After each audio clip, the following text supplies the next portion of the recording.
My Lords, I rise to support my noble friend Lord Goldsmith of Richmond Park. It's a difficult thing to do in the wake of the very learned speech by the noble Lord Crepes, but I think there are sometimes occasions when there are things that don't work in theory but do work in practice. And what we have seen is in Gibraltar, where a similar measure has been introduced, the population of swifts has stabilised, as I understand it. In the Duchy of Cornwall estate, where this requirement is made of builders, the occupancy rate of the cavities created by the swift bricks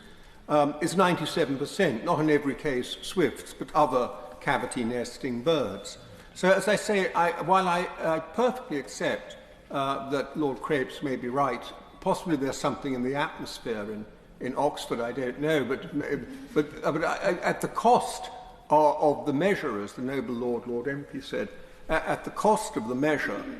it is worth an experiment and going ahead and making this requirement, which won't, I think, happen, despite the goodwill of the builders,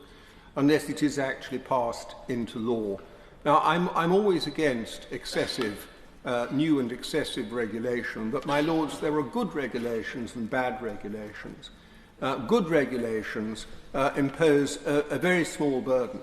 on economic actors and have a direct outcome that is intimately and obviously related to the regulatory measure. Bad measures, of course, bad regulation tends to impose very high burdens and produce all sorts of unintended consequences. This measure may not produce the intended consequence to the full degree hoped for, I grant you, but it's very hard to see what poor unintended consequences it could have, and the cost of introducing it would be very, very small. And think, my lord, for those houses where it does work, of the sheer joy of the children of those households, being able to look out of the window and see swifts not only nesting but flying to and fro, and maybe even catching those insects in full sight of their bedrooms. I think it's a very pleasing thought, and we should all support this and rally round